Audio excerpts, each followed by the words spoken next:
बैसागु बोथोरा मानो फैयो गोसोआ आंनि फाग्ला जायो मेगनजों नङाबोला संसाराव रावना थाया नङाबोला रायजो जाया आंजों नङा ছয়টা আঞ্চলিক নলবাৰী ৰৌতা বড়বাজাৰ ওৰাং মাজবাট আৰু বৰচলা এই ছয়টা আঞ্চলিকে যৌথভাৱে আমি ৰঙালী বিহু উদযাপন কৰা হয় এই ছয়টা আঞ্চলিকে এটা কোঅৰ্ডিনেশ্যন কমিটি আছে এইটো ইষ্ট ওদালগুৰি কোঅৰ্ডিনেশ্যন কমিটি আগত আছিল ইষ্ট দৰং কোঅৰ্ডিনেশ্যন কমিটি 1992ত এইটো গঠন কৰা হৈছিল আৰু প্ৰথমবাৰ মাজবাটে বিহু পাতা হৈছিল তাৰপিছত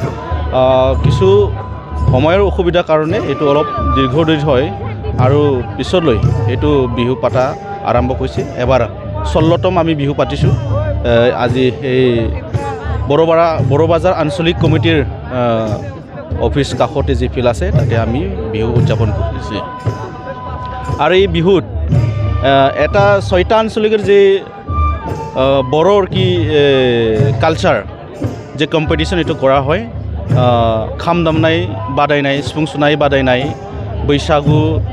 देमसि मोसानाय बादायनाय माराथन खारनाय हौवासा हिन्जावसा भलिबल आरो सानद्रै हेबनाय टोटेल आमी 19টা এটা কম্পিটিশ্যন লৈ আজি আমি ইয়াতে বিহু পাতা হৈছে দুইদিনীয়া কাৰ্যসূচী হয়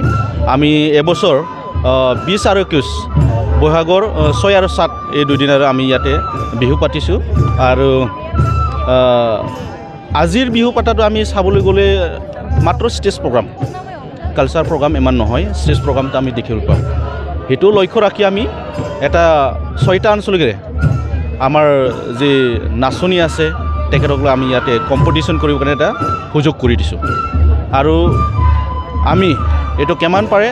সুন্দৰভাৱে নেতৃত্ব কৰি আহিছোঁ আজি আমাৰ ইয়াত আছিল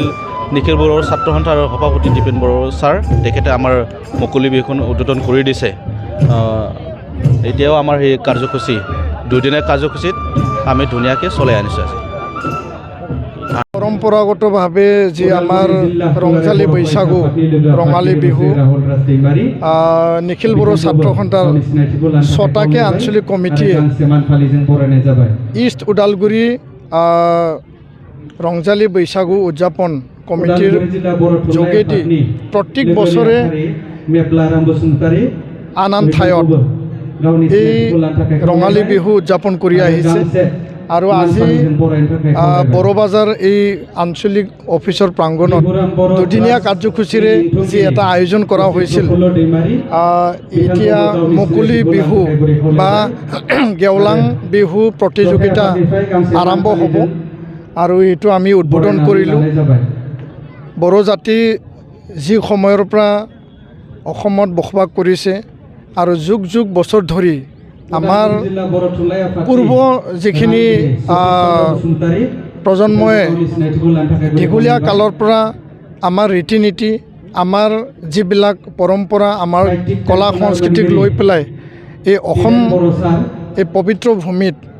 আৰু এই বৰ্তমানৰ বিটিয়াৰ এই পবিত্ৰ ভূমিত আমি নিজৰ কলা সংস্কৃতিৰ চিনাকি পৰিচয় লৈ